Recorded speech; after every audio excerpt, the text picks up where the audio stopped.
The story of the bunny and the mouse and the cat and the hat. There once lived a very, very wise mouse at the foot of the hills in a very distant forest. One of the zebras from the forest needed some advice. The zebra was very confused about the nature of reality and life.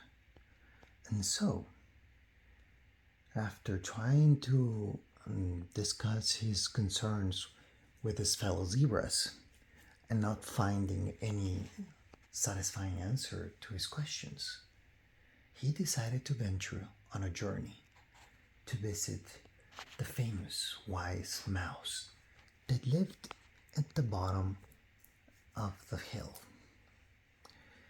It was to be a long and treacherous journey that had to cross rivers and valleys, some areas dangerously full with predators, others simply devoid of grass to eat.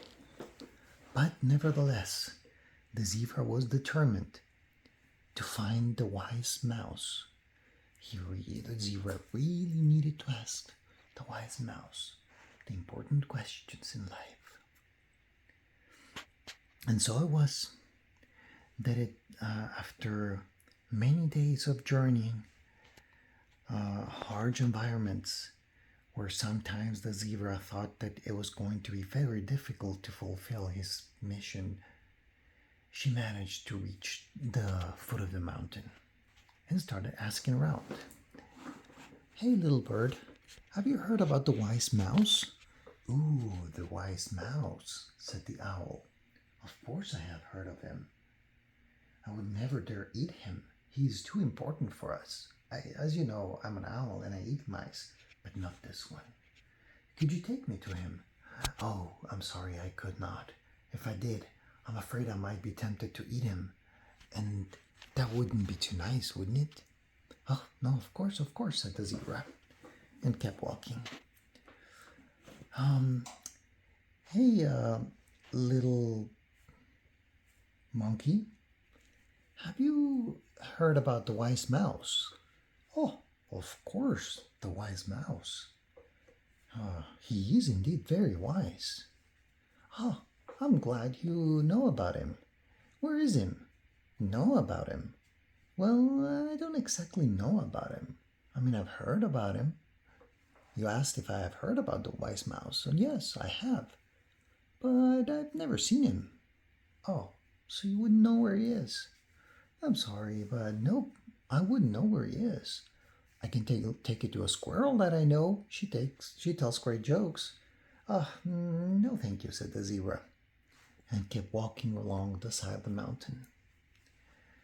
"Have you heard about the great wise mouse?" said the zebra to a fish in a pond. Said the fish while blowing bubbles under the water.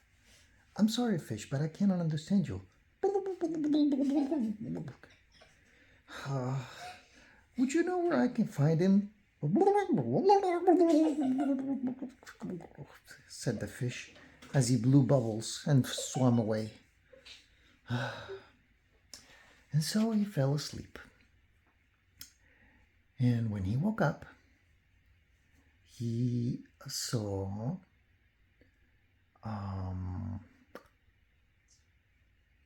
what did he see? What animal did he see? That is not a mouse.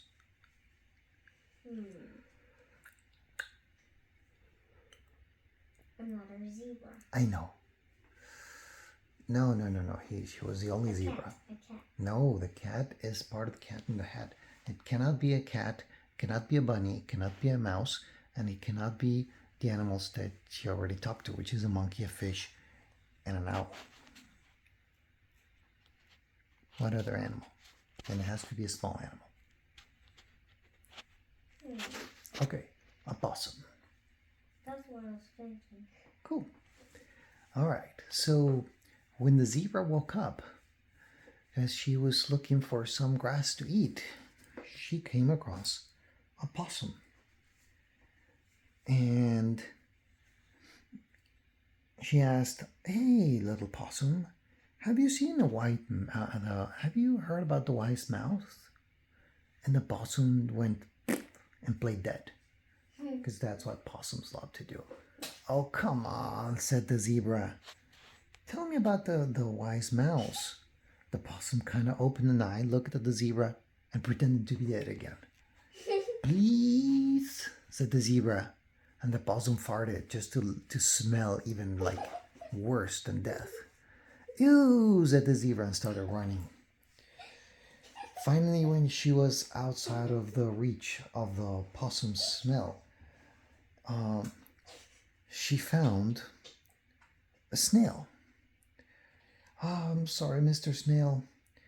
I don't know who else to ask this from, but have you by any chance heard about a wise mouse? I'm really looking forward to meeting him. I need to ask him a few questions that are very important to me." Here comes. And the snail said,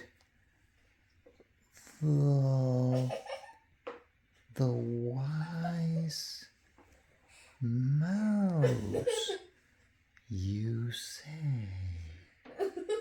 "Yes, yes. Have you heard about him?" "Well, I think I could say I have heard of." Oh, great, great. So where is it? Do not interrupt me, said the snail. "But you're too slow," said the zebra. "And you're too big.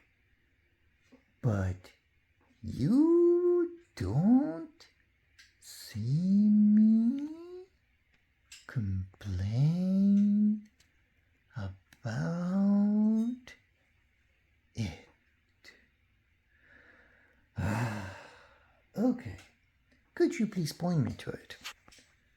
"Just follow me." "Oh no, please," said the zebra. "Please, no, just point to it." But the snail ignored the zebra's request and started walking towards the wise mouse. About 1 hour later, the zebra took one step and waited as the snail kept walking. About another hour later, the zebra took another step. 3 days into this journey, and about 20 steps further, the snail stopped. "Huh, where are we? Are we here yet? Are we here yet?" said the zebra. "Well," said the snail, "I am tired from all this walking." "What?" said the zebra. "I could have carried you this distance in less than 10 seconds. You barely walk more than 5 meters. Are you kidding me?" "Do not despair," said the snail. Another 5 days later, and the snail had walked another 5 meters. "Keep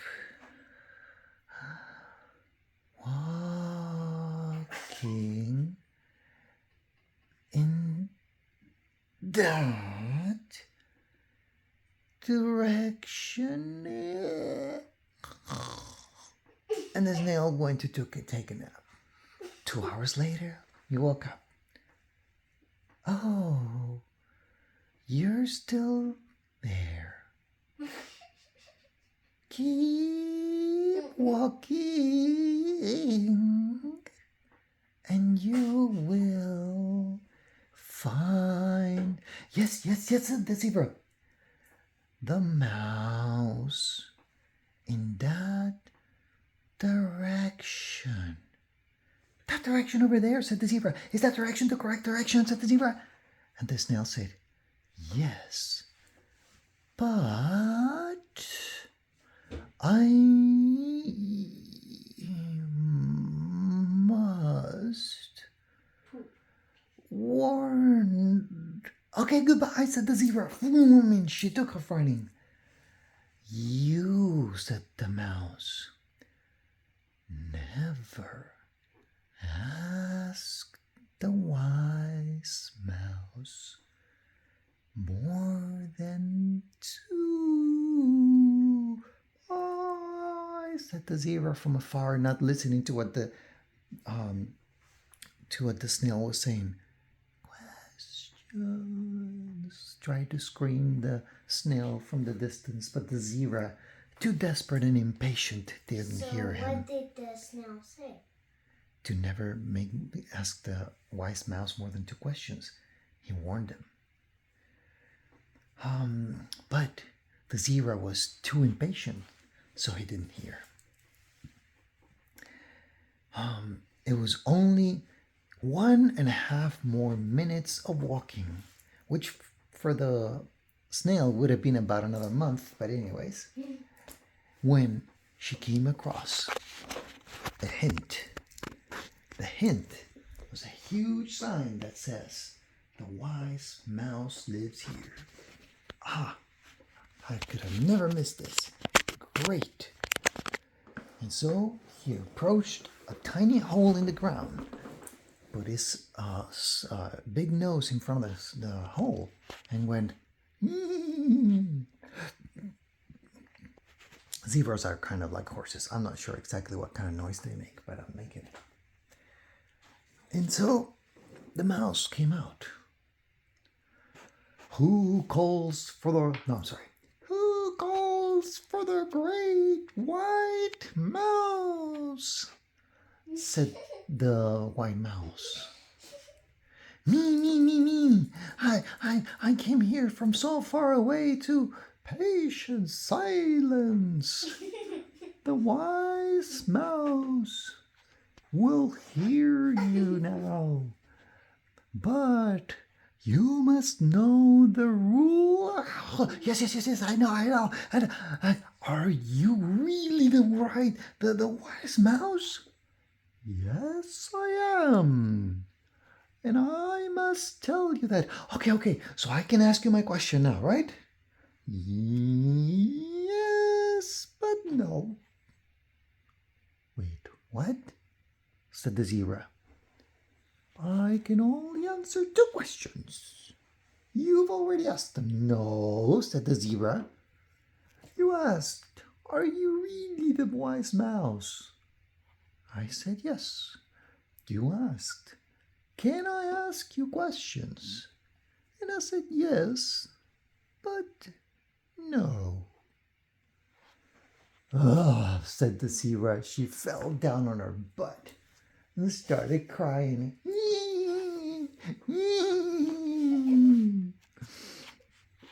But a bird that heard this whole interaction thought, poor zebra, I'm going to help her. Zebra, said the bird as she lay down on the zebra's face head. I can help you in your quest. You, little birdie, are you a wise birdie? Oh, I'm not.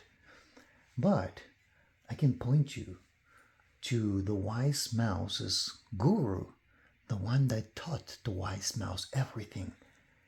The forest is filled with rumors that this being is even more wise than the mouse. Oh, who is this being? I want to see him. I need to meet him. Well, it is a very elusive being. It is the wise rabbit. Was it a rabbit or a bunny that you said? It was a mouse, a rabbit, and a cat in a hat, right? Yes. Okay. You already did the mouse? No. Yes. So it's the rabbit. The rabbit. Yes, the rabbit was the guru that taught everything that the wise mouse knows. Is that true? Asked the zebra to the wise mouse. The rules are that I know only two questions. Said the zebra. Okay. Okay, so where do I find this rabbit? Well, you have to go approximately halfway to the top of the mountain. And when you reach there, if you see a tree that's split in half, you should find the rabbit's den in between those two halves. Ooh, said the zebra. And she took off running. Clop, clop, clop, clop, clop, clop, clop, clop, clop, clop, clop. When she reached about half up the mountain, the weather was starting to get chilly. But determined to find the wise rabbit, she went all around the mountain until she found the tree. Oh, it's the tree, she thought. Now I'll finally get my questions answered. But I'm not going to make this mistake again. I'm going to get straight to the point. So she approached the tree and said, "Oh, wise rabbit, show yourself, for I have so many questions to ask you." Two ears perked up from in between the two pieces of the tree. "I have 2 ears," said the mouse. I will hear each one of your 2 questions with 1 ear. But I must warn you, one of my ears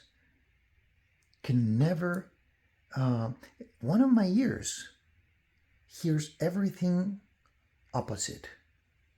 So if you ask me where the sky is, I'm going to hear where the earth is, so I'm going to point down. But the other ear hears everything perfectly fine.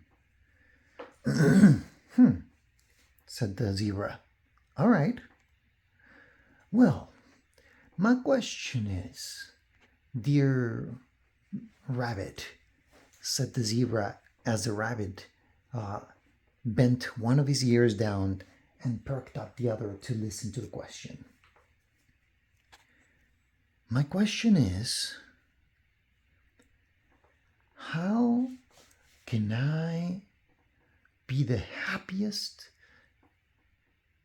zebra to have ever existed? Said the zebra. Thought for a while and said, all you have to do is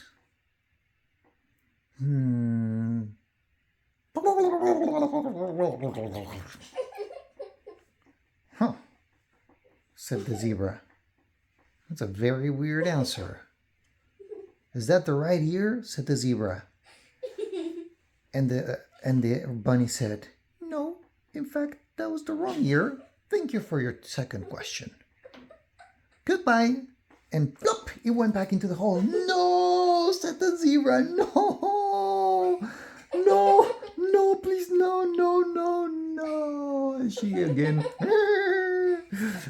sat down and was about to cry. But she said, no, I must be strong. I still have to get down this mountain. But as she was looking at the sign that said the wise rabbit lives here, wait, no, there wasn't. The sign was for the mouse. As she was looking at the tree, something was looking back at the zebra. It was a hat, a very strange hat, like a top hat. But it wasn't strange because of being a hat. It was strange because this hat had 2 holes in it with eyes in it. The zebra looked at it a little bit closer. I thought, that's strange. I've never seen a hat with eyes before. I wonder what that is. And suddenly, she heard, like the purring of cats do. Yeah. Huh. Well, I don't suppose you know about any other wise beings around here, said the zebra. Now the cat was no wise being, but the cat was cunning. The cat was not evil per se, but he loved to cheat and deceive. And so the cat saw an opportunity, and he thought, and he said, "Oh, of course, the wise beings, yes, that would be me. Meow, meow, yes, meow. I am the wise being around here." "Huh, really?" said the zebra. "Yes. Huh, this seems to be a place full of wise animals." Sorry. Well, may I ask you a question?" said the zebra. "You can ask as many questions as you want." "Oh, must be my lucky day," said the zebra. Well, in fact, I only need to ask you one question, and it is, how can I become the happiest zebra I can ever be? And the cat said, "Well, that is very, very, very, very easy." "Oh, I'm glad to hear that. Tell me about it." "Well, in order to tell you about it, here's the thing. I mean, I could explain it to you, but I'm so hungry. I don't think my mind works great when I'm hungry. I would really appreciate it if you could bring me some cheese or something to eat. And I mean, you have unlimited questions, so there's no rush." "Well, sure, I guess I'd come all the way here. Why not?" And so, knowing exactly where the cat was, the zebra went back the mountain, found some cheese from some people camping nearby, stole the cheese, and brought it all the way back up the mountain. I mean, it was quite a journey. The cat saw that and thought, I like this. And started eating the cheese. When he was so full, his belly was about to burst. The zebra was like, "Oh, okay, well, let's hear it now." And the cat pretended to fall asleep. All right, I guess I'll wait," said the zebra. Next day, the cat woke up. Oh, you're still here," said the cat. "Yes, I brought you your cheese. I want my answer." "What was your question again?" said the cat, because he really had no clue and he was not paying attention. "Wait, are you sure you're not going to limit me to two questions or one question?" "Oh, no, unlimited questions, of course." "All right, then. Well, my question is, how do I become the happiest zebra ever?" "Well, you know what? I would love to answer this question, but it requires a deeper understanding of things," said the cat, not having a clue of what he was about to say. "And in order to build that deeper understanding, you need to learn to build a deeper understanding. So how about you start by learning to build? Build me a house." "Wait, what?" said the zebra. Yes, you need to build me a house. That way you will learn to build, which teaches you to build a deeper understanding so you can understand my answer to your question," said the cat. The zebra, thinking that this was some sort of advanced being that knew better than her, decided to do as she was told. And so she went and looked for twigs and looked for leaves and looked for things. And after much working, because zebras are not built to build houses, but she managed to build him something decent where the cat could sleep. "I'm so hungry by now," said the cat. "I cannot remember for the love of me what your question was, and I don't think I could until I've got something to eat, but no more cheese this time. I need something different."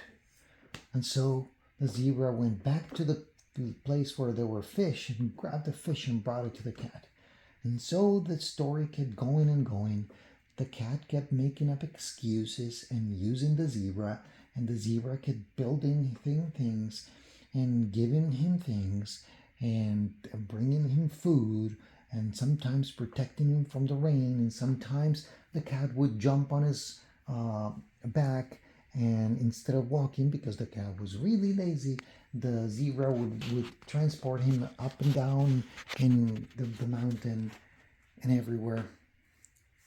And so the days passed, and this became like a never-ending journey where all the zebra was doing was the bidding of the cat. And so one day the zebra understood what was going on. The cat had no power over the zebra other than what the zebra gave the power for believing in him. He was deceitful, he was cunning. And so he was ready to leave the cat. And the zebra said, I think I know what you've been doing to me. I'm not bringing you any more cheese. I'm not carrying you on my back anymore. You've never answered my question. It's been weeks. I'm tired of doing this. The cat, worried that he might lose his source of free food and work and things, was thinking, what do I do? What do I do? And so he went to the bunny. And the bunny perked up one ear and said, I must warn you, my dear friend cat. You can only ask me 2 questions. I will listen to one with one ear that is completely backwards, and I will give you my answer. And then I will listen to the other with the other ear that is completely correct, and I will give you my answer. All right, said the cat. And the bunny perked up one ear and bent the other. How do I get the zebra to stay? Said the cat. By telling him the truth, said the zebra.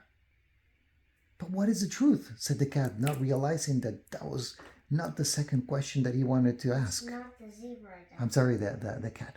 Said the cat said out loud, and then immediately realizing that was not the question he wanted to ask, but it was too late. He had already asked that question. And now the bunny said, the truth, my friend, is that if you want to become the object of the zebra's worship, you have to convince the zebra that you have what the zebra looks for. You cannot continue to taunt her without giving her anything. And so the cat thought about this. Should I tell her the truth or lie? Was the bunny lying to me when he said that I should tell the truth in order to get the zebra to stay? Or was the bunny lying to me when he said that I had to give the zebra what the zebra wanted? Decisions. The zebra was about to leave. And so, finally, the cat spoke and said, Zebra, wait up. All right, here's what I can do for you. You want to know how to be happy? You will be happy when you make others happy. And you are doing a great job with me. So I want you to stay. Said the zebra. Thank you. And she turned around and left. Went back to the rest of the pack and did exactly as the cat said. And she tried to make every other zebra happy around him, but not the cat. He knew that the cat was only thinking about himself. And even though the cat had finally given the zebra the advice that the zebra was looking, he only did it looking out for his own best interests. And so the cat went back into the hat. And the cat in the hat, and the bunny, and the mouse, and the zebra went back to their own lives. And that's the story of the mouse, the cat, the mouse, the bunny and the cat in a hat. The end.